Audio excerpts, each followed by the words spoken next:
வணக்கம் GS fame, எல்லாரும் எப்படி இருக்கீங்க? இன்னைக்கு நம்ம கூட நம்ம டிஎம்எஃப் அண்ணன் இணைஞ்சிருக்காரு. அன்புள்ளங்களுக்கு வணக்கம். அப்புறம்ண்ணா சௌக்கியங்களா? நல்லா இருக்கேன். சிறப்பு. ஜிஎஸ் ஃபேம் எல்லாரும் நல்லா இருக்கு. எல்லாரும் நல்லா இருக்காங்க. உங்கள் ஜிஎஸ் ஃபேம் எல்லாரும் நல்லா இருப்பாங்கன்னு நினைக்கிறேன். கண்டிப்பாக உங்களோட ஆசீர்வாதத்தோட அப்படியே தொடங்கிடலாங்களா இன்னைக்கு எபிசோடுங்களா? அருமையானது. நீ ஆக்சுவலாக தம்ப்நெயில் அண்ட் டைட்டிலில் பார்த்துருப்பீங்க. ரொம்ப நாளாங்கண்ணா, அதாவது கார் வாங்குறது ஒரு கனவாக இருக்கும் இல்லைங்க. எங்களோட பட்ஜெட்டே இல்லை, ஒரு ரூபா $2 கார் வாங்கணும். காருங்கிற ஒரு கனவை நான் வந்து நிறைவேற்றிக்கணும் அப்படின்னு நினைக்கிறாங்களேங்க. அவங்க எந்த மாதிரி கார் வாங்கலாம், அப்புறம் இந்த யூஸ்டு கார் பார்க்குறப்ப என்னெல்லாம் பார்த்து வாங்கணும், எப்படி பார்த்து வாங்கணும் அப்படின்றது. ஏன்னா இன்றைக்கி ஒரு பின்பம் என்னென்னா, யூஸ்டு கார்னாலே பிரச்சனையா அப்படின்ற மாதிரி ஒரு பின்பம் கிரியேட் ஆயிடுச்சு. ஆனால் இன்றைக்கி ஜெனியூனாக கிடைக்கக்கூடிய கார்களும் இருக்குது, ஜெனியூனாக பண்ணுறவங்களும் இருக்காங்க. ஜெனியூனாக பண்ணுறவங்க நிறைய பேர் இருக்கிறாங்க. அது ஒரு சில பேர் பண்ணுற தவறுனால அந்த மொத்தம் அந்த கம்யூனிட்டிக்கே வந்து ப்ராப்ளம். இப்போது வந்து டீலிங் பற்றி தெரியாமல், புதுசாக வந்து வண்டி பற்றி தெரியாமல், இப்போ ஒரு கார் வாங்கி விற்பாங்க, ஒரு 10,000-20,000 கிடச்சிரு. டக்குன்னு 2வது கார் வாங்கி விற்பாங்க, 30,000-40,000 கிடச்சிரு. ஓகே, நம்மளுக்கு நீ வண்டி வாங்கி வியாபாரம் பண்ணலான்னு சொல்லி அந்த வண்டி பற்றி என்னென்னு தெரியாது, ஏதுன்னு தெரியாது, செக் பண்ணி பார்க்க தெரியாது, கூட ஊற்றி எடுத்துகிட்டு வந்துடுறாங்க. இப்போ நீங்கள் மெட்ராஸ் போனீங்கன்னா ₹1,00,000 2 வண்டி 3 வண்டி எடுத்துகிட்டு வரலாம். அந்த மாதிரி மொத்தமாக போட்டு எடுத்துகிட்டு வந்துட்டு அந்த மாதிரி வியாபாரம் பண்ணுறவங்களும் இருக்காங்க. அதனால அந்த பயத்தை வந்து போக்குற மாதிரி இருக்கணும். அந்த பயமெல்லாம் எப்படி போய் எடுக்கிறது அப்படின்றதையும் சொல்லிடலாம். ஆமாம். ஏன்னா இன்னொரு விஷயம் நம்ம ரீசெண்டாக பேசிட்டு நம்ம கூட யோசிச்சோங்கண்ணா, இன்றைக்கி சொல்லலாம் ஒரு மெக்கானிக்கை கூட்டிகிட்டு போய் எடுங்கன்னு சொல்லலாம். ஆனால் ஒரு சாமானிய மனிதனுக்கு வந்து பார்த்திங்கன்னா எப்படி போய் யாரை அப்ரோச் பண்ணுறது, எப்படி நம்ம மெக்கானிக் அது இப்போ சமீபத்தில் நான் ஒரு வீடியோ போட்டிருந்தேன் கொஞ்சம் நாளைக்கு முன்னாடி, ஃபேஸ்ட்டாக ஒன்று போட்டிருந்தேன். ஒருத்தர் மெக்கானிக் கூட்டிகிட்டு போய் தான் வாங்கி மெக்கானிக் ஜெயந்த் ஏமாற்றிட்டாப்புல. அதுதான் வருத்தமாக இருக்குது. மெக்கானிக் போய் அவரும் கமிஷன் வேணுன்ட்டார். அங்கே அவருக்கு உண்டான கமிஷன் கொடுத்தாங்க. அவர் அருமையான வண்டி ஆகா ஓகா மானே தேனே பொன்மானே எல்லாம் போட்டுவிட்டு வண்டியும் போட்டுவிட்டு வந்துட்டார். பாவம் வாங்கிட்டு வந்திருக்கு. அந்த ஃபேஸ்ட்டாக ரொம்ப கஷ்டப்பட்டார் வாங்கி எங்களோட வேலைக்கு கொண்டு வந்தார். இப்போ நம்மளுக்குன்னு மனசாட்சி இருக்குதுங்க. அப்புறம் நம்ம அந்த மாதிரி வண்டியில் வேலை செய்ய மாட்டோம். வண்டி எதுவுமே வேலை கேட்காது, பாடி ஃபுல்லாகவே வேலை கேட்காதுங்க, ஃபுல்லாகவே துரு பிடிச்சிருச்சு. இன்ஜின் ஆகாது, இன்ஜின் ஃபுல்லாக ரீகம்ப்ரஸர் ஆகுது. ஒரு ஃபோர்ட் ஃபேஸ்ட்டாக 2007. ஆமாம். மெக்கானிக்கே இப்போ ஏமாற்றி விட்டாப்புல. இன்ஜினும் ஆகாது, பாடியும் ஆகாது, எதுவுமே ஆகாது. அதை வந்து தலையில் கட்டி விட்டாங்க. ஒன்றும் பண்ண முடியாதுங்க, ஒரு கிளாஸ் லாஸ் தான். இன்றைக்கி யூஸ்டு காரை பொறுத்த வரைக்கும் கிடச்சிதுன்னா நல்லதாக லக்கு, கிடைக்கலன்னா ஒன்றும் பண்ண முடியாது. நம்ம அன்றைக்கி பேசும்போது அன்றைக்கி ஒரு இதில் சொல்லியிருந்தில்லைங்க, நம்ம தலையில் என்ன எழுதியிருக்கோ, தலைவர் என்ன எழுதியிருக்கோ, இன்னாருக்கு இன்னார் என்று எழுதி வைத்தானே தேவன் என்று அப்படிங்கிற ஒரு பாட்டில் வர்ற மாதிரி இன்றைக்கி வந்து மக்களுக்கு வந்து அந்த வண்டி என்ன வண்டி அமையுதோ அதுதான். இப்போ நம்மளுக்கு மனைவி அமைவதெல்லாம் எப்படி ஒரு இறைவன் கொடுத்த வரமோ அந்த மாதிரி வண்டி அமைவது எல்லாமே இறைவன் கொடுத்த வரம் தான். அமைஞ்சதுன்னா அமைஞ்சது தான். அமையலை, அது நம்மளுக்கு செட் ஆகலை அப்படிங்கும்போது நிறைய பேர் வந்து ரொம்ப யோசனை பண்ணுறாங்க, எனக்கு லாஸ் ஆகுது, காசு போகுதுன்னு. இப்போ எங்கிட்ட யூஸ்டு கார் வந்து பார்த்திங்கன்னா, நீங்கள் இப்போ கேட்டிங்க இந்த ₹1 to ₹2 பட்ஜெட்டில் நிறைய பேர் வந்து இண்டிகோ இதெல்லாம் வாங்கிட்டு வர்றாங்க. ஏன்னா தான் இன்றைக்கி ஈஸியாக கிடைக்குது. ஒரு ₹70, ₹80, ₹1 அந்த பட்ஜெட் இண்டிகோவில் ஈஸியாக கிடைக்குது. எடுத்துகிட்டு வந்து நம்ம போடுற வீடியோவெல்லாம் மக்கள் பார்த்துருக்காங்க. பார்த்துட்டு அட இந்த மாதிரி வண்டி நம்ம பண்ணிடலாம், புது வண்டியாட்டம் நல்லா டெக்னிக் பெயிண்டிங்லாம் பண்ணாலே பல வண்டி, சீட்டு மேட்டு கேட்டு லைட் கேட்டு எல்லாம் புதுசு போடும்போது வண்டியே ஒரு புது வண்டியோட தெரியும். மக்களுக்கு பார்த்தோன்னா அது ஒரு பிரமிப்பாக இருக்குது, ஆசையாக இருக்குது, நம்மளும் இந்த மாதிரி வேலை செய்யலாம். பட் இன்றைக்கெல்லாம் ஒரு வண்டிக்கு சாதாரணமாக எனக்கு ஒரு டெக்னிக் பெயிண்டிங் வண்டி, mat beading item, set seat லொட்டு லொஸ்க்கு A to Z, inner beading, outer beading, weather strip, tail light, headlights, இந்த மாதிரி எல்லா வேலையும் செஞ்சீங்கன்னா எவ்வளோ கம்மியாக செஞ்சீங்கன்னா ₹1 கீழே செய்யவே முடியாது. அப்போ ஒரு ₹70 வண்டி வாங்கணும்னா நீங்கள் ₹1 எனக்கு ₹1 வேலை செஞ்சோம்னா என்னாச்சு? அதே நீங்கள் ₹1 பட்ஜெட்டில் இந்த மாதிரி வண்டி வாங்கிட்டு வர்றவங்க என்கிட்ட கொண்டு வருவாங்க. வாங்கிட்டு வந்து இந்த ஆனால் நான் உங்கள் வீடியோ பார்த்தா இந்த மாதிரி வேலை செய்யலாம் அப்படின்னு. இப்போ சமீபத்தில் இங்கே நம்ம டீம் ஒருத்தர் வந்தார், வேலூர் பக்கத்தில் இருந்து. அவர் டிரைவரு, இங்கே ராயவேலூர் நமக்கு லாரி டிரைவர். அப்புறம் நமக்கு அந்த ஏரியாவில் உங்களுக்கு லாரி தானே ஜாஸ்தி, லாரி டிரைவரு. அவரும் இப்படி ஒரு இண்டிகோ ஒன்று வாங்கிட்டு வந்திருந்தார். ₹1 சீப்பாக கிடைக்குதுன்னு வாங்கிட்டு வந்துட்டார். அந்த வண்டியில் எக்கச்சக்கமான வேலைகள், அத்தனை துரு பிடிச்சிருக்குது, அத்தனை வேலைகள் இருக்குது. எப்படி இருந்தாலும் கை வச்சா சர்வீஸர்னு ₹1,000 வந்துடும். இன்ஜின் ஹெட்டில் வந்து தண்ணி மிக்ஸ் ஆகிடுச்சு, ஹெட்டு வேலை செய்யணும். இந்த மாதிரி பல வேலைகள் வண்டியில் டயர் கம்மி, ஃபுல் 4 டயர் போட்டு இன்றைக்கி 4 டயர் சர்வீஸ் 4000 5000 டயர் 4 டயர் விட்டு 20,000 முடிச்சுது. நீங்கள் இப்போ நீங்கள் எல்லா வேலையும் சில்லற வேலை பூரா ஏட்டில் இட்டு போயிட்டு அப்படி இருந்தாலும் ஒன்று 1.25 ஆகி போச்சு. அதுக்கப்புறம் ஆளும்பழம் இந்த சஸ்பென்சர் வேலை இது சில்லற வேலை செஞ்சோம்னா அசால்ட்டாக 1.5 வந்துடும். நான் தெளிவாக அப்ராக்சிமேட்டாக சொன்னேன். ஆனால் என் பட்ஜெட்டு ஒரு 50 ரூபா 60 ரூபா 70 ரூபா வச்சுருக்கேன்னா அதுக்குள்ளே வேலை செஞ்சிடலாங்க. கூட்டிகிட்டு போய் கூற வச்சு 1/2 மணி நேரம் பேசினேன். தயவு செஞ்சு வண்டி வேலை செய்யாதீங்க, நீங்கள் இப்போ தான் வாங்கியிருக்கிறீங்க, வாங்கின பக்கமே கொண்டு போய் கொடுத்துருங்க, இல்லையே வண்டி விற்றுருங்க. தயவு செஞ்சு நீங்கள் ₹1 சீப்பாக கிடைக்குன்னு வாங்கிட்டீங்க. இந்த வண்டி நீங்கள் இப்போ நீங்கள் ₹1 வாங்கி நீங்கள் 1.5 ரூபா செலவு பண்ணிங்கன்னா 2.5 லட்சம் ஆச்சு.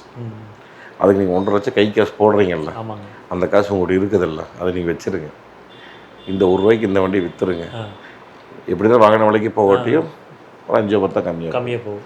ஒரு 2.5 லட்சம் ரூபாய்க்கு ஒரு வேகனார், ஒரு ஸ்விஃப்ட்டு, ஒரு செலரியோ, அந்த மாதிரி ஒரு i20 ஒரு சிட்டி, அந்த மாதிரி இது எல்லாமே செலவில்லாத வண்டி. கொஞ்சம் மெயின்டெனன்ஸ் கம்மியாக இருக்கும், கொஞ்சம் பாடி நல்லா இருக்கும், பேச்சுலருக்கு எல்லாமே பிளாட்ஃபார்ம்லாம் நல்லாயிருக்கும் எப்போவுமே. ஆல்டோவில் இன்றைக்கி அந்த பட்ஜெட்டுக்குள்ளே இப்போ இந்த 1.5 லட்சம் 2 லட்சம் பட்ஜெட்டில் வந்து ஈஸியாக வந்துருச்சு. ஆல்டோவில் 1 to 2 ரூபாய்க்கு நீ 70-80 இன்றைக்கி ஆல்டோ கொடுத்துருச்சுங்க. 2000 மாடல் உங்களுக்கு ஃபஸ்ட் வந்தது தெரியுங்களா? அதெல்லாம் நம்பி எடுக்கலாம்ல, தாராளமாக வந்துருச்சுங்க. அப்போ உங்களுக்கு 1 லிட்டர் வந்து தெரியுங்களா? ஆமாங்க, ஆல்டோவில். அதுக்கப்புறம் விஎக்ஸ் வந்து தெரியுங்களா? ஆல்டோவில் ஃப்ரண்ட் 2 பவர் உண்டு, பேக் வைப்பர் வரும். அது மட்டும் ஒரு பவர் ஸ்டேரிங் வராது. 2001-2 ஜென்லி வரும், 98 வரும். 98 விஎக்ஸில் பவர் உண்டை வரும், பின்னாடி மட்டும் வைப்பர் வரும். 2001 பவர் ஸ்டேரிங் வந்தது. அப்போ தான் ஃபஸ்ட் எலக்ட்ரானிக் பவர் ஸ்டேரிங் ஜென்னில் முதல் முறையாக. மிகப்பெரிய வேலை அதெல்லாம். அந்த மாதிரி வண்டி எல்லாமே வாங்கலாங்க. என்ன பிரச்சனைனா இதுதான் பிரச்சனைங்க. மக்கள் வந்து புரிஞ்சுக்கணும் ஃபஸ்ட்டு. ஏன்னா அவங்க இப்போது ஒரு புது கார் வாங்க முடியல, அவங்கள்ட்ட காசு இல்லை. இப்போ வந்து அவங்க ஃபேமிலி கார் வேணும், ஒரு 4 பேர் ஆகிட்டாங்க, 5 பேர் ஆகிட்டாங்க, குழந்தைகள்லாம் பெருசாகிட்டாங்க. அப்படிங்கிற பட்சத்துலேருந்து தான் கொஞ்சம் கொஞ்சமாக குருவி சேர்த்துற மாதிரி கொஞ்சம் கொஞ்சமாக காசு சேர்த்து பாவம் ரொம்ப கஷ்டப்பட்டு வாங்குவாங்க வண்டி. அந்த மாதிரி வண்டி வாங்கும்போதுங்க ஒரு தடவைக்கு 2 தடவை நல்ல யோசனை பண்ணி வாங்கினாங்கன்னா பரவாயில்ல. தேவையில்லை போய் கொஞ்சம் குழியில் போய் விழுந்து பல ஃபேமிலி இந்த மாதிரி மாட்டிக்குது. ஏன்னா 10 ரூபா செலவுன்னு போகிறாங்க, 20 ரூபா ஆகுது, 30 ரூபா ஆகுது, அப்படியே ஏறிக்கிட்டே இருக்குது. அதனாலங்க இப்போ நம்ம என்ன தெரியுங்களா, இப்போ நம்ம சென்னை நம்பர் கொஞ்சம் தவிர்த்துருங்க அப்படின்னா உடனே சென்னையில் இருக்கிற ஒருத்தர் கமெண்ட் பண்ணுறாங்க, ஏன் எங்கூர் வண்டி தான் இந்த மாதிரி மோசமா? எங்கூர் வண்டி நீங்கள் மோசம்னு சொல்லிட்டு உங்கூர் வண்டி நீங்கள் மார்க்கெட் ஏற்றிக்கிறியா? ஆமாம், அப்படிலாம் கணக்கு கிடையாதுங்க. கடலோரம் இருக்கிற வண்டி, சென்னை ஆகட்டும், ராமேஸ்வரம் ஆகட்டும், நாகப்பட்டினம் ஆகட்டும், நாகர்கோவில், கன்னியாகுமரி, இந்த மாதிரி தூத்துக்குடி கடல் பாங்கான இருக்கிற வண்டிகள் வந்து மற்ற வண்டிகளை கம்பேர் பண்ணும்போது கொஞ்சம் துருப்பிடிக்கிற விதம், அந்த கடல் காற்று உப்பு தண்ணியில் கழுவுறது, அதனால் கொஞ்சம் வந்து பேச்சர் சீக்கிரம் வரும் துருப்பிடிக்கிறது. இதில் வந்து என்னென்னா அந்த பழைய இண்டிகாலையும் பழைய இண்டிகோலையும் ரொம்ப ஜாஸ்தியாக இருக்குது. ஏன்னா அப்போ இருக்கிற மெட்டல் குவாலிட்டி வந்து அவ்வளோதான். பட் அன்னைக்கு இருக்கிற மாருதியும் சரிங்க, இன்றைக்கி இருக்கிற மாருதி மெட்டல் அதே தான். பட் இப்போ தான் டாட்டா வந்து ஃபுல் இம்ப்ரூவ் பண்ணியிருக்காங்க. 2017 அந்த 17 நெக்ஸானுக்கு அப்புறம் ஓரளவுக்கு கொஞ்சம் நல்லா இம்ப்ரூவ் பண்ணியிருக்காங்க. ஏன்னா நாங்கள் ஒரு இண்டிகாங்க வேலை செய்கிற கொண்டு விட்டுட்டு அவங்க எல்லாம் அடியிலெல்லாம் பார்த்துட்டு ஒரு 20 ரூபா 30 ரூபா ஆகுன்னு சொன்னாங்க. கடைசியில் பார்த்தா அந்த ஃப்ரண்ட்டில் இருக்கிறது அப்படியே கொத்தோட வருது, துரு ஏறி அப்படியே நிற்கிதுங்க. அதை தான் சொல்ல வந்தேன் நான். அடுத்த பாயிண்ட்டு என்ன அப்படின்னா, நம்ம டிஎம்எஃப் ஒருத்தர் வேலைக்கு விட்டுருந்தார். என்ன பிரச்சனை நாங்கள் இண்டிகாவில் அந்த சேஸில் போய் நிற்கிது இல்லைங்க. ஆமாங்க, அந்த சேஸ் போய் நிற்கிற லெஃப்ட் சைடு ரைட் சைடு இரும்பு இருக்குது இல்லைங்க. ஆமாங்க, அந்த இரும்பே இட்டு போயிடுது. அப்போ நம்ம அந்த இடத்துல ஒரு பெரிய பீஸ் நம்ம போட வேண்டியதாக இருக்குது. எந்தெந்த இடத்துல பீஸ் லோயராக போய் நிற்கிற இடம், இது போய் சேஸ் போய் நிற்கிற இடம், இந்த இடமே இட்டு போயிடுது உங்களுக்கு. இன்ஜின் பெட்டெல்லாம் மாட்டிக்கிறோம்லங்க, அந்த பெட் அப்படி பிடுங்கிட்டு வந்தது பாடியோட. இந்த மாதிரி பிரச்சனை இண்டிகோடு இருக்குது. அதனால தான் வேண்டாம்னு சொல்கிறதுக்கு. அதனால தான் நான் இண்டிகோ முடிஞ்ச வரைக்கும் வாங்காதீங்க, நீங்கள் அவாய்ட் பண்ணிக்கங்க. ரொம்ப தெரிஞ்சவங்கிட்ட இருக்குது, ஒன்றா இருக்குது, நல்ல வெல் மெயின்டைன் பண்ணி அப்படிலாம் வச்சுக்கிற ஒன்றும் இருக்காங்க. இன்னும் ஷோரூமில் மெயின்டைன் பண்ணுறவங்க இருக்காங்க. 2005, 2002, 3, 4, 5 வாங்கின இண்டிகாவெல்லாம் இன்றைக்கி நல்லா மெயின்டைன் பண்ணி வச்சுருக்காங்க. அந்த மாதிரி இண்டிகா 100 இல்லை 1001 தான் கிடைக்குது. அந்த மாதிரி தேடி பிடிச்சா வாங்கணும். பட் நார்மலாக ஒரு இண்டிகாவோ வாங்கிட்டு ரொம்ப சிரமப்படக்கூடாது. இது மெயினாக நம்ம மக்களுக்கு என்ன சொல்லலான்னாங்க, இன்றைக்கி வாங்கக்கூடாத வண்டி மெயினாக இவங்களுக்கு சொல்லிடலாம். ஏன்னா நம்ம இத்தனை நாளாக வாங்குகிற வண்டிகள் வந்து நம்ம சொல்லிகிட்டு இருக்கோம். இப்போ வாங்கக்கூடாத வண்டிகள் நம்ம சொல்லிடலாம். அந்த ஃபோர்டு எஸ்கார்ட்டு அதெல்லாம் அழகுக்கு வேணால் வாங்கி வச்சுக்கலாம். 2 வண்டி 3 வண்டி இருக்குது, விண்டேஜுக்காக வாங்கி வச்சுக்கலாம். ஐக்கானும் இன்றைக்கி அந்த நிலைமைக்கு வந்துருச்சு. ஃபோர்டு ஐக்கானும், அப்புறம் ஓப்பலு, சிஎல்ஓ இது எல்லாமே ₹1 கீழே கிடைக்கிற வண்டி. ஃபியஸ்டா வருதுங்களா? ஃபியஸ்டாவும் வந்து ஃபியஸ்டா ஓரளவுக்கு வாங்கலாம். பெட்ரோல் ஓரளவுக்கு நம்பி வாங்கலாம். அது நல்லா மெயின்டைன் பண்ணி டீசலும் கிடைக்கும். டீசல் ₹2 கீழே வந்துருச்சு. 1.5 1.25 அதுவும் வந்துருச்சு. என்னென்ன உங்களுக்கு அலுமினியம் பிளாக்கு இன்ஜின் இதில் ஃபியஸ்டாவில் நல்லா அமைஞ்சதுன்னா நல்ல வண்டி அமையும். நல்லா அமையலின்னு வச்சுங்க, அது கூட நடுத்தருக்கு விட்டுருப்போம் குடும்பத்துவே. அதனால் ஃபியஸ்டாவை யோசனை பண்ணி தான் வாங்கணும். அப்புறம் இந்த ஓப்பல் அஸ்ட்ரா, அப்புறம் செவர்லெட்டில் பீட்டு, செயிலு, ஸ்பார்க்கா சாமி, என் வாழ்க்கையில் ஸ்பார்க்கு நான் பட்ட கஷ்டமெல்லாம் அளவே கிடையாது. கொஞ்சம் அளவே கிடையாது. ஒருத்தர் நம்ம டிஎம்எஃப்ங்க ஃபோன் பண்ணி ஒரு வண்டி கொண்டு வந்து விட்டார். சரிங்க. நான் சொல்கிறேன், இந்த வண்டி வேண்டாங்க, என்னால் வேலை செய்ய முடியாது அப்படின்னு நான் சொல்கிறேன். இந்த வண்டி விற்றுருங்க, ரொம்ப செலவு இருக்குது, வண்டியில் ஜாமானம்லாம் கிடைக்கிது, இன்ஜெக்டர்லாம் போயிடுச்சு. இன்ஜெக்டரும் போயிடுச்சு, வண்டி சுற்றி ஒடுக்கு, left side right side full ஒடுக்கு 2 சைடுன்னு. அதனால் வேண்டாங்க, வண்டி விற்றுருங்க. இது கண்டிப்பாக நீங்கள் செலவு பண்ணிங்கன்னா செலவுண்டாக ஒர்த்தாக இருக்காது. அவராக ரொம்ப புலம்புறார், நான் எப்படியாவது உங்களை நம்பி வந்துட்டோம், பண்ணி கொடுங்க, எப்படியாவது நீங்கள் பண்ணி கொடுங்க, இல்லைன்னு நீங்கள் பண்ணி கொடுங்க, நான் ஒரு 3 மாதம் மட்டும் கொஞ்சம் வீட்டில் வேலையெல்லாம் இருக்குது, கொஞ்சம் அழகுக்காக அப்படியே நான் வச்சுட்டு அதுக்கப்புறம் நான் விற்றுக்கிறேன் அப்படின்ட்டு. சரி. 2 சைடு பெயிண்ட் அடித்தோம். சரி. இன்ஜெக்டரில் செகண்ட்ஸ் வாங்கி போட்டோம். ஃபுல் வேலை செஞ்சோம் முடிஞ்ச வரைக்கும். அப்புறம் ஆயில் சர்வீஸு போனது வந்தது, ஃபிங்கரிங் பெயிண்டிங் எல்லா வேலையும் செஞ்சோம். இன்ஜெக்டருங்க, அப்புறம் இந்த எம்பிஐஃபியில் ஃபியூல் சிஸ்டத்தில் கொஞ்சம் பிரச்சனை மிஸ்ஸிங் இருந்தது, அதுங்க ப்ளக்கு, இந்த மாதிரி எல்லா ஒர்க்குமே செஞ்சோம். பொருள் சாமானெல்லாம் கிடைக்குதுங்களாண்ணா செவர்லெட்டுக்கு? இந்த மாதிரி செகண்ட்ஸ் கிடைக்குது, புதுசு கிடைக்கல, அதனால் செகண்ட்ஸ் வாங்கி போட்டோம். ஓகேங்க. அப்போதைக்கு அப்புறம் அவங்க ஏதோ ஆர்டர் கொடுத்து வாங்கிறதுக்கு லேட் ஆகுனாங்க. நம்ம செகண்ட்ஸ் மார்க்கெட்டில் ஃபோன் பண்ணால் வண்டி கிடச்சிது, எல்லாம் வாங்கி போட்டோம். வண்டி கிட்டத்தட்ட 90% ரெடி ஆயிடுச்சு, ரெடி பண்ணிட்டோம். நான் ரெடி பண்ணி கொடுத்துட்டேன், அவர் வாங்கிட்டு போயிட்டார். 3 மாதத்தில் வண்டி வீட்டில் ஓட்டிட்டு வித்துறேன்னாரு. சரிங்க. கரெக்டாக 6 மாதம் கழிச்சு ஃபோன் வருது. 5 மாதம் முடிஞ்சுது, 6ஆவது மாதம் ஃபோன் வருது, வண்டி வந்து மறுபடியும் மிஸ் ஆகி ஓடுது, இடத்த வேலை செஞ்சீங்க அப்படின்னு கோபமாக பேசுகிறாரு. அது வரைக்கும் நான் வேற ஒருத்தரை பேசிகிட்டு இருந்த மனிதன் அப்படியே ஆப்போசிட்டாக மாறி எனக்கு நீ வேலை செஞ்சு போடுங்கண்ணே, என்ன மயத்துக்கு முன்னே வேலை விட்டோம் அப்படி இப்படின்னு வார்த்தையாக விடுறாரு. படித்து நான் சொன்னேன், எனக்கு நான் உங்களுக்கு சொன்னேன்லங்க நான் வேலை செய்ய மாட்டேன்னு. நீங்கள் என்ன சொன்னீங்க, 3 மாதத்துக்கு மட்டும்தான் நான் ஓட்டுவேன். இப்போ கரெக்டாக டைம் பாருங்கள், எத்தனை நாள் ஆச்சு? 5 மாதம் முடியும், 6ஆவது மாதம் ஆச்சு. இது நீங்கள் ஃபோன் பண்ணுறீங்களே, நான் உங்களுக்கு சொன்னேன்ல வேண்டாம் வண்டி நான் வேலை செய்ய மாட்டேன் விற்றுருங்கன்னு. இடத்த நீ வேலை செஞ்சால் நான் உங்களுக்கு கொடுத்த காசு வேஸ்ட்டாக போச்சு, அப்படி ஆகிப்போச்சு, இப்படி ஆகிப்போச்சு, டாம் டூன்னு குதிச்சேன். அந்தோட சரி, ஸ்பார்க் அப்படிங்கிறது யார் கேட்டாலும் வாங்காதீங்க, அதுதான் நான் சொல்லுவேன். ஏன்னா இன்றைக்கி ₹1 ஈஸியாக சீப்பாக கிடைக்கும், மாடல் லேட்டஸ்ட்டாக கிடைக்கும் 10க்கு மேலே, ஆனால் வண்டி சீப்பாக கிடைக்கும். எனக்கு ஒரு சந்தேகம்ண்ணா, எந்தெந்த வண்டியெல்லாம் வாங்கினா இன்னைக்கு தேதியில் சாமானம் கிடைக்கிறது இல்லைங்கண்ணா? இப்போ செவர்லெட் இருக்குங்க, நிறுத்தின வண்டி எதுவுமே கிடைக்காதுங்க.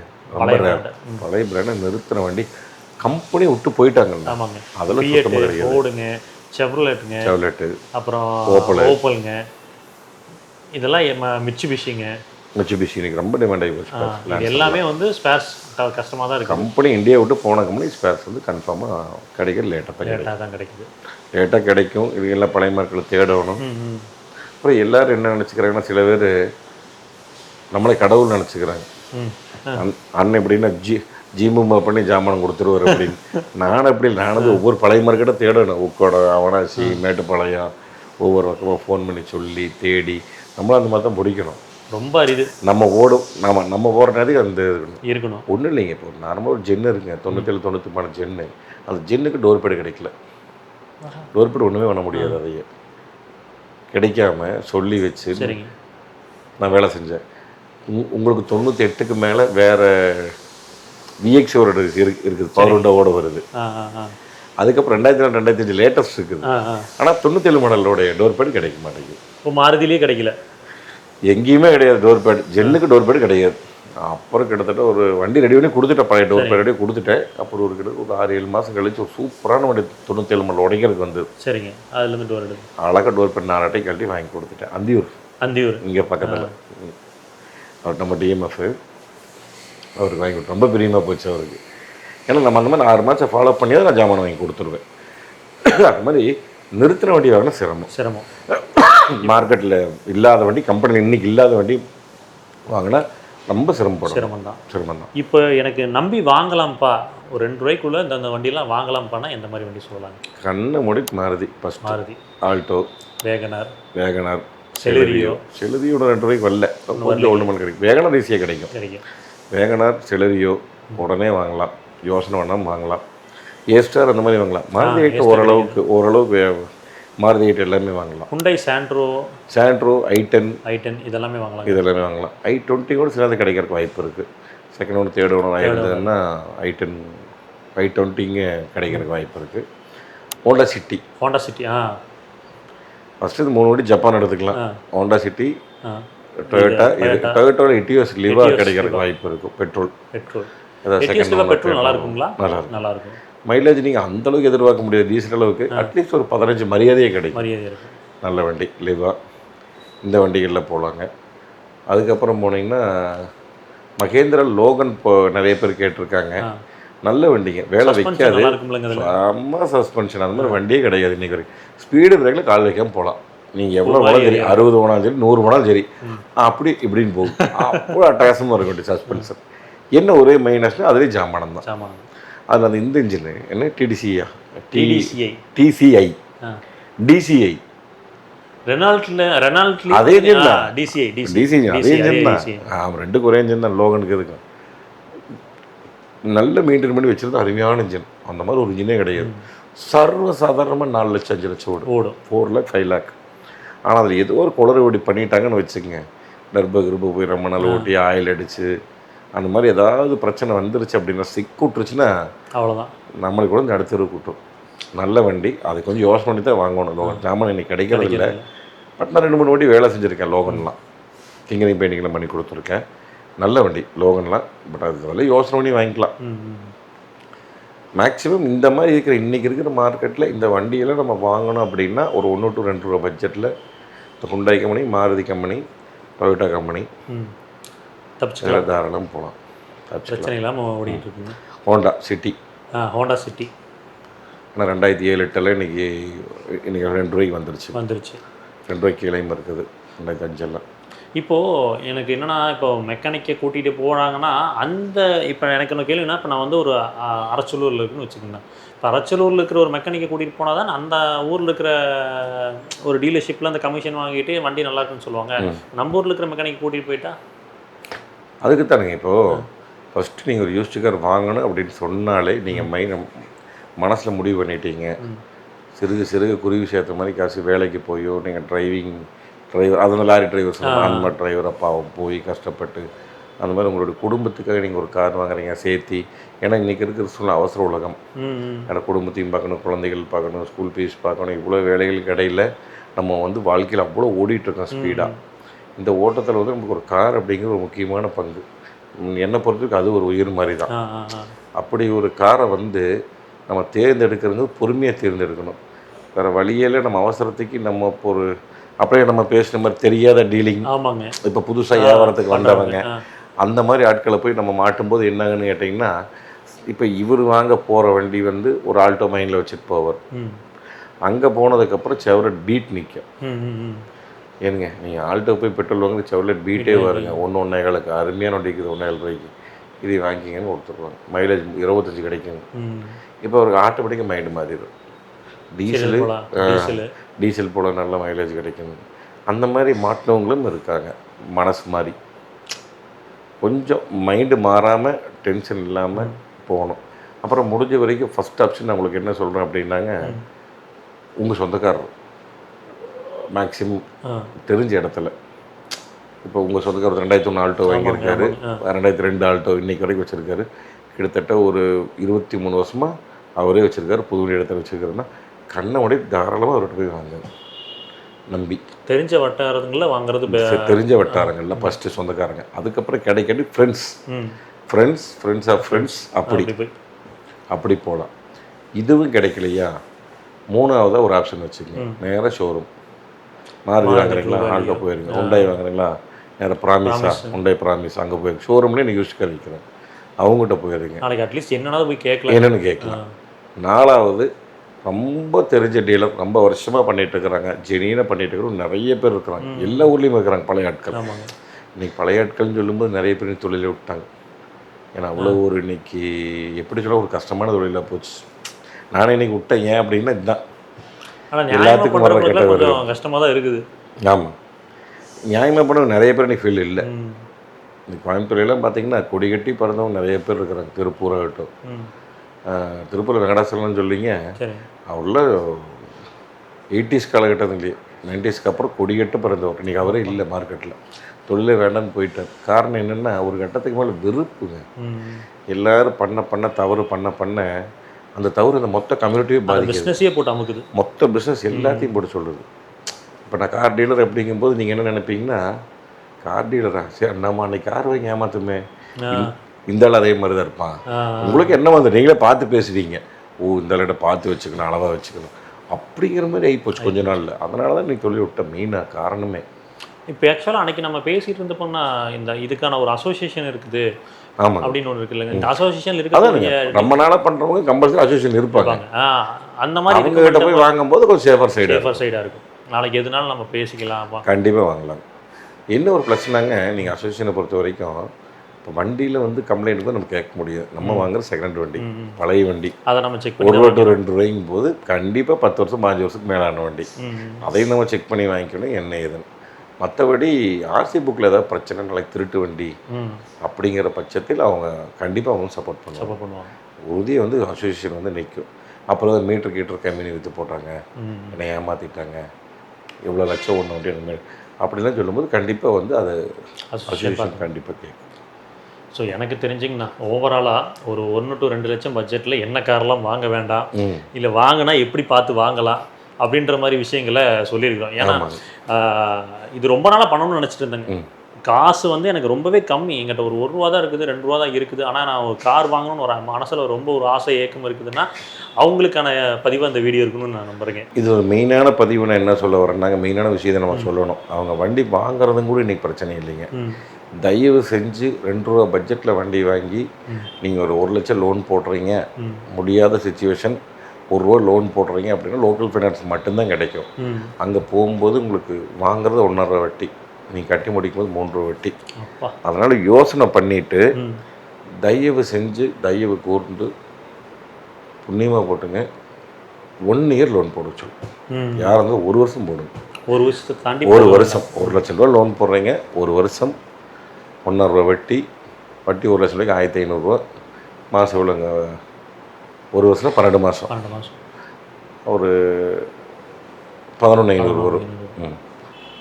10 மாதம் போட்டிங்கன்னா 11,500 ரூபா ஒரு மாதத்துக்கு. இதே நீங்கள் இப்படியே தள்ளி தள்ளி நீங்கள் போட்டே போனீங்கன்னா வட்டியே தின்னு போடும். 2 வருஷமெல்லாம் போட்டிங்கன்னா இப்போ நீங்கள் அப்ராக்சிமேட்டாக கணக்கு போட்டிங்கன்னா ஒரு 2 லட்சம் ரூபாய்க்கு நீங்கள் போடுறீங்க. நீங்களே கணக்கு போட்டு பாருங்கள் 2 லட்சம் ரூபாய்க்கு எவ்வளோ வரும் அப்படின்னு. 2 லட்சம் டிவைடட் பை 24, 8,333ங்கண்ணா. 2 லட்சம் ரைட், 24 மாதத்துக்குங்களா? ஆமாங்க. ஓகே, வட்டி 3000ங்க. வட்டி மட்டும் 3000, 11,330 இன்ட்டு 24, 2,71,000 வருதுங்க. 72,000 ரூபா வட்டி மட்டும் 2 வருஷத்தில். அப்போ ஒரு வருஷத்துக்கு எவ்வளோ? 35,000 ரூபா, 36,000 ரூபா கணக்கு. 270னா கணக்குனா 3 ரூபாய் நல்ல வண்டி வாங்கிட்டு போயிடலாமே. 3 வட்டி வந்துருச்சுங்களா? இப்போ உங்களுக்கு வட்டியோட சேரும்போது என்னாச்சு? இப்படி 2 ரூபா வாங்கி 2.25 நீங்கள் கேட்டதுக்கு 2.25 ரூபாய்க்கு நீங்கள் வேறு வண்டி நல்ல வண்டியாக வாங்கி போய்க்கலாம். அதனால் 2 வருஷம் போடக்கூடாது. இதே நீங்கள் 1 வருஷம் போட்டிங்கன்னா 36,000 முடிஞ்சிடும். அதுதான் லோன் போடும்போது எப்போதும் நீங்கள் ஒரு கால்குலேஷன் பண்ணி தான் போடணும். இப்போ லேட்டஸ்ட் வண்டி வாங்குறவங்களுக்கு ரேட் அவங்களுக்கு வசதியானவங்களும் இருப்பாங்க, கொஞ்சம் மிடில் கிளாஸ் அப்பர் மிடில் கிளாஸாக இருப்பாங்க. அவங்களாம் ஈஸியாக வந்து டக்குன்னு லோன் போட்டுக்க முடியும், கட்டிக்க முடியும். இப்போ ஒரு வேன் டிரைவரோ, இப்போ ஒரு ஆட்டோ டிரைவரோ, இப்போ ஒரு பஸ் டிரைவர், ஸ்கூலில் ஓட்டவரோ, இப்போ ஒரு சின்ன மளிகை கடை பொட்டி கடை வச்சுருக்கிறவங்களாம் கார் வாங்கும்போது அவங்களும் எவ்வளோ கஷ்டப்பட்டு கார் வாங்குறாங்க. அப்போ திருப்பி அவங்கள வட்டிக்கே காசு இந்த மாதிரி கட்டிட்டு போனாங்கன்னா 70 ரூபாய்க்கும் போது என்ன காசுங்க? நான் அதான் 2 லட்சம் ரூபாய்க்கு நீங்கள் கார் வாங்கும்போது 1 ரூபாய் கூட லோன் போடக்கூடாது. முடிஞ்ச வரைக்கும் ஒரு 50, 60, 70 அந்த மாதிரி போட்டுட்டிங்கன்னா வட்டி ஒரு 5,000, 20,000. வண்டி வாங்கி அது வேறு செலவு ஏதாவது வச்சிருச்சுன்னா கஷ்டங்க. ஒன்றா நல்ல மெக்கானிக்கு, நம்ம கூட இருக்கிற ஃபேமிலி ஃப்ரெண்டு மெக்கானிக்கு தெரிஞ்சவங்க நம்ம அந்த மாதிரி கூட்டிகிட்டு போகலாம். அப்படி இல்லை அப்படின்னா கார் நாலேஜை பற்றி கூட இருக்கிற ஃப்ரெண்ட்ஸுக்கிட்ட சொல்லி நம்ம கூட்டிகிட்டு போகலாம். ம். தேர்டு பர்சன் இடத்துல போய் பார்க்குறக்கு. அப்புறம் இந்த போலி விளம்பரங்களை கண்டு நிறைய பேர் ஏமாந்து போயிடுறாங்க. ம். மக்கள் அதில் தான் வந்து இப்போ சென்னையிலேருந்து எத்தனையோ பேர் வந்திருக்காங்க. இப்போ என்கிட்ட வண்டி செக் பண்ணி கொடுக்க சொல்லி என்னது அந்த வீடியோவில் போடுறாங்க இல்லைங்க. ஆமாங்க. இந்த வண்டி வாங்கினா பெட்ரோல் ஃப்ரீ, வண்டி வாங்கினா சம்பளம் ஃப்ரீ, உடம்பு ஃப்ரீ, டிவி ஃப்ரீ, அப்புறம் யூஸ்டு கார் வாங்கினா 1 பவுன் காசு ஏதோ ஃப்ரீ, தங்க நாணயம், அந்த மாதிரி நிறைய விளம்பரங்களை பார்த்து போலியான விளம்பரங்களை பார்த்து மக்கள் ஏமாந்து வந்திருக்கிறாங்க. அப்புறம் நானும் மெக்கானிக் தாட்டி விடுவேன். அப்புறம் போய் செக் பண்ணி பார்ப்பாங்க. அப்போ நம்ம மெக்கானிக் உண்டான காசு கொடுத்துருவாங்க, அதில் கொடுத்துட்றாங்க. கொடுத்து போய் செக் பண்ணி பார்ப்பாங்க. வண்டி 10 பைசாக்கும் கூட இருக்காது. அவங்களுக்கு வீடியோவில் பார்க்கும்போது நல்லாயிருக்கும், ரைட், அதை நம்பி வந்துடுறாங்க. அந்த மாதிரி வரவங்களுக்கு நம்மளும் முடிஞ்ச வரைக்கும் சப்போர்ட் பண்ணி கொடுத்துட்ருக்குறோம். பட் இந்த மாதிரி அதான் ரொம்ப தூரம் போய் கொஞ்சம் ஏமாந்துட வேண்டாம். கொஞ்சம் பொறுமையாக பார்த்து பொறுமையாக வாங்கினா இன்றைக்கு ஓரளவுக்கு அவங்க ஃபேமிலி நல்லாயிருக்கும். சிறப்பு. ஓகேங்க. ஸோ கம்மியான பட்ஜெட்டில், அதாவது 1 to 2 ரூபா பட்ஜெட்டில் வண்டி வாங்குறீங்க, யூஸ்டு கார் வாங்குறீங்க அப்படின்னா என்னென்ன விஷயங்களை கவனிக்க வேண்டும் அப்படின்றத இந்த பாட்காஸ்ட்டில் சொல்லியிருக்கோங்க. அடுத்த பாட்காஸ்ட்டில் சந்திப்போம். அது வரைக்கும் எப்பவுமே சொல்கிறது தான், ரோட்டில் போய் வரப்போ உங்களை நம்பி இப்படி குடும்பம் இருக்கும். அதே மாதிரி ரோட்டில் போய் வர சக மனிதர்களை நம்பி நேசிக்கிற குடும்பம் இருக்குது. அதை சதைச்சிட வேணாம். பத்திரமா போய் பத்திரமா வாங்க. டாடா, டேக் கேர், பை. நன்றி, வணக்கம்.